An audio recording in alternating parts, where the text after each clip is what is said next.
على سيدنا محمد الذي تنحل به العقد وتنفرج به الكرب وتقضى به الحوائج وتنال به الرغائب وحسن الخواتيم ويستسقى الغمام بوجهه الكريم وعلى آله وصحبه في كل لمحة ونفس بعدد كل معلوم لك.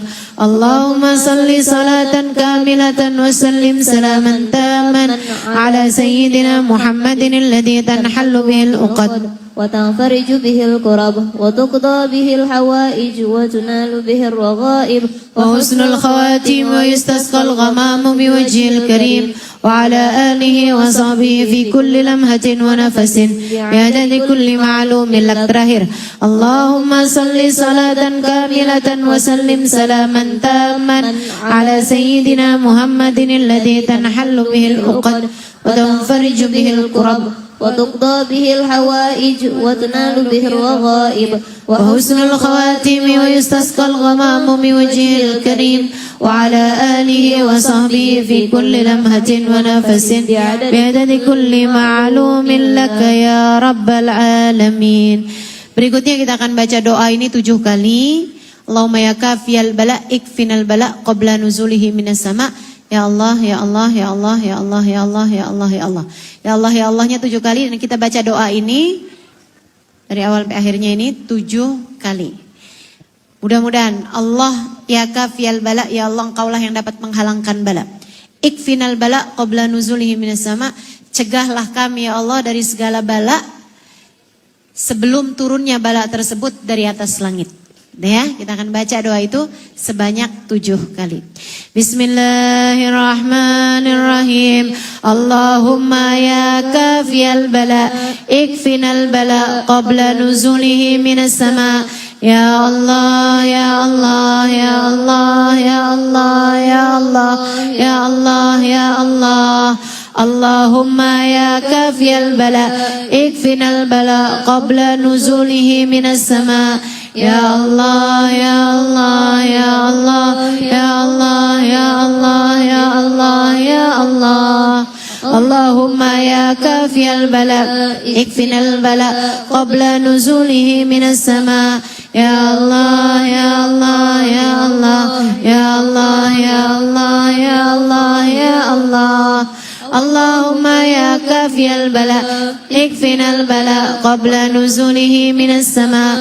Ya Allah, ya Allah, ya Allah, ya Allah, ya Allah, ya Allah, ya Allah. Allahumma ya kafiyal bala ikfinal bala qabla nuzulihi minas sama. Ya Allah, ya Allah, ya Allah, ya Allah, ya Allah, ya Allah, ya Allah. Allahumma ya kafiyal bala ikfinal bala qabla nuzulihi minas sama.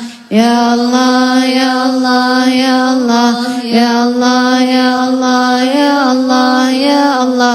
Terakhir, Allahumma ya kafiyal bala ikfinal bala qabla nuzulihi minas sama.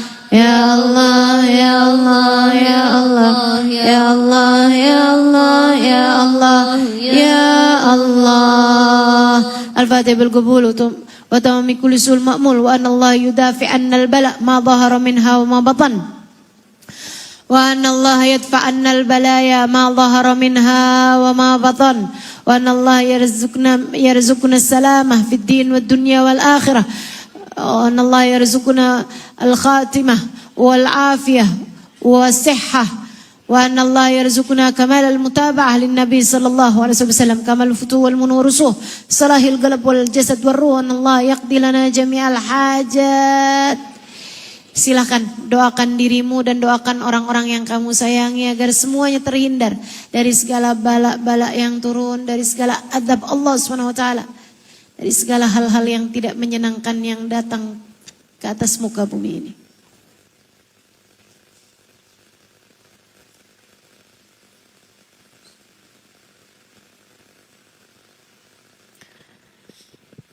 Semoga semuanya terjaga, kita dan seluruh keluarga kita.